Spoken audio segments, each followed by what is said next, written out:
Good morning. My name is Christy Hughes, and I'm a student at Chattahoochee Technical College. I am in the ECCE program, and this is for class number 2245, which is my internship. I would like to present to you my program improvement plan for my preschool classroom. As you can see, my statement, whenever I look at my students, I see unlimited possibilities. In order for my students to have unlimited possibilities, they need unlimited experiences and exploration in the classroom. Therefore, my decision for my project was mobile centers. I chose to do mobile centers so the children in my class could have open-ended exploration and free choice fun. Why mobile centers? Due to limited space and sharing a classroom, my students do not have science or language arts centers to enjoy. We do currently have a block center, we have a dramatic play center, and we have a reading center, but we do not have science. We do not have, an area for them to do their open-ended exploration in writing and language arts. And I wanted to have the opportunity to introduce those to my students so that they could enjoy those on a daily basis also. But due to limited space and sharing a classroom with someone else who doesn't want them, I had to find a way to be able to bring them out and put them away daily. The students have enjoyed getting to use the magnetic letters, salt trays, writing supplies, and games that have been provided. The Science Center, I would say by far, has been their favorite. They've gotten to use magnifying glasses and explore tree leaves, rocks, shells, many other things we have found in nature.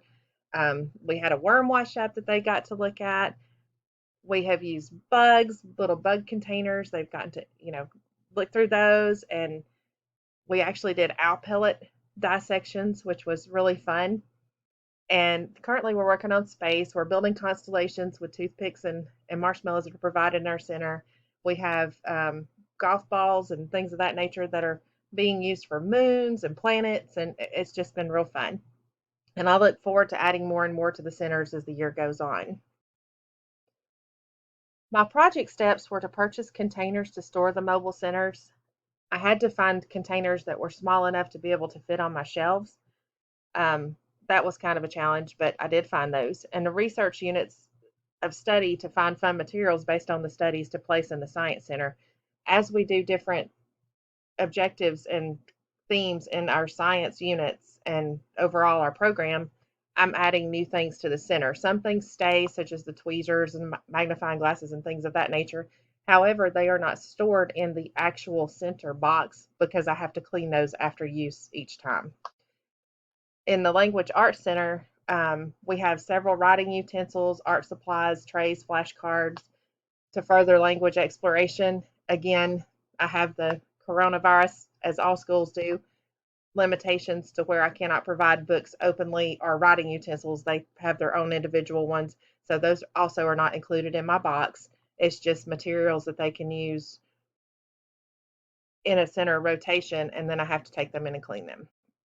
And then I place the supplies in the containers and I leave out for the kids to have fun.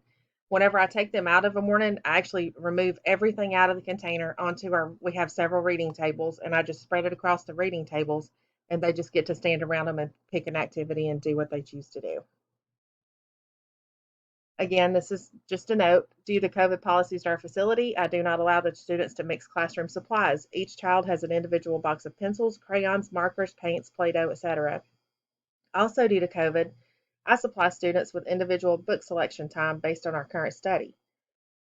Books and literature to read are not placed in the centers for community use. Each book has to be wiped down and sprayed after use and stored until they are used again. Here are some photos of evidence of our Science Center and Space Exploration unit that we're doing currently. You can see our ping pong balls with our moon phases, and then also that's just the complete unit that I have going right now. I do have, like I said, additional supplies that go in here, but they have to be used on an individual basis that I can clean. I am attempting to use a lot of consumables, like the sheets you see up in the upper left corner of the um, picture on the right. That is actually going to be a space mobile that they can make if they choose. Things of that nature that I'm trying to find that probably typically wouldn't be in the center, but I'm having to improvise due to coronavirus. Here we have our constellation cards, picnics, toothpick sticks, and our marshmallows to make the constellations out of. And then here's just some language arts supplies. I have several magnetic letter trays, blank books that they actually have their names in. I did bring those out to lay them so you could see them. They can draw in those, write, whatever. And then we have several magnetic activities, flashcards, salt trays, sensory bottles that I have alphabet lists and they can find the letters. And as they find them, they circle them, um, things of that nature. And here's just a picture of some of the kids doing some of the activities. Due to privacy issues, my facility does not allow us to show faces of the students. And I asked, and they asked that I not get permission to do so either. They did not want them on any kind of recorded basis. So my upper left-hand corner is an owl pellet dissection, which was really fun because we were studying owls. And so they were able to see what, when owls eat, what they get rid of. There was, rodent skulls in there, bones, all kinds of things, and they all got a Ziploc bag full of them and were able to take them home with a note for parents to clean them, obviously. And they really enjoyed that one.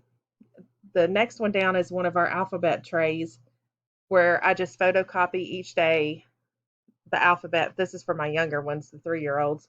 And so they can place the magnetic letters in order and just get used to some literacy based identification of the letters and things. And we go over them as they do them.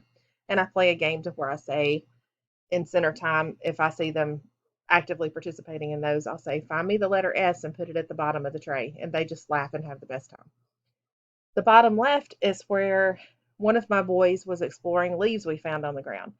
Now, our leaf exploration actually ended up in fall, and I allowed them to pick up their own leaves, and these are the ones that he picked up, the ones on the right, and they were pretty well crunchy leaves, but he was very interested in what a dried leaf looked like, so he was able to look at those. And then we also had some pine cones and things of that nature that they could break apart and look at. The top right is shaving cream letters, which they always love. They love those, and we use alphabet cards with those or number cards. And the bottom right is salt tray, and you can see they've got their leaf letters there that they are practicing. Research for my project was based on peer-reviewed journal articles, what I've learned at Chat Tech in my early childhood care and education classes, as well as my own experience in the classroom over the last 18 plus years. Children need opportunities to explore subject matter. Worksheets and structured education have their place, but they do not extend learning like open-ended, hands-on, messy exploration. I am very much a hands-on teacher. I very much like experimental things, STEM activities, things of that nature to get them out of their seats and moving. I fully believe they learn more if they have it in their hands, can look at it and mold it or smell it or whatever the situation may be. Worksheets, we do them every now and then, of course, and we do writing practice and things of that nature, but it does not take the place of getting out and getting dirty. I tell parents if their kid comes home dirty every day, that means we've had a great day. The evidence I've completed my program improvement project include the photographs of the children enjoying the center materials, photographs of the materials in the current science center, as well as photographs of the current language arts center.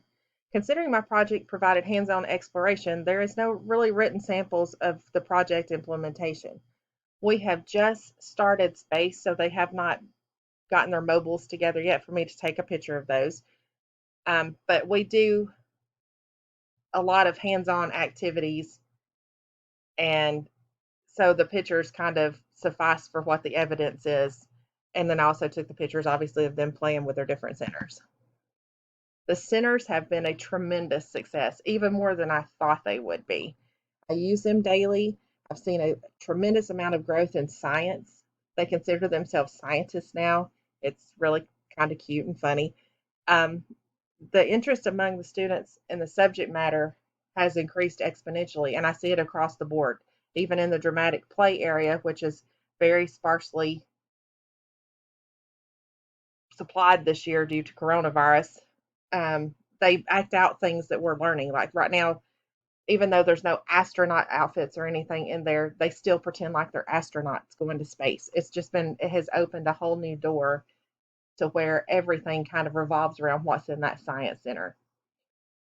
The supplies and activity in the centers changed based on our units of study, adding interest in new challenges. Center materials also promote higher level thinking by adding material that is slightly above their learning goals. I know at 4 years old, learning the phases of the moon is a little bit above them, but it has amazed me their interest level and how much they have already begun to grasp it. My hope is to gather many supplies as I can for next year before I leave for my new position at a new school. I will be going to a new school and teaching second grade, and I hope to continue to carry on my new tradition of mobile centers. I have learned a tremendous amount through this project. It has been very, very enjoyable, and I have learned so much through my program at Chattahoochee Tech, and I look forward to my transfer to WGU and continuing on to my bachelor's degree, and I plan on continuing on to my master's. And I cannot thank Chattahoochee Tech enough for providing me with a basis to begin on, especially at a latter age whenever I started school. I am 47. And so I have really enjoyed my time here and look forward to my future. Thank you very much.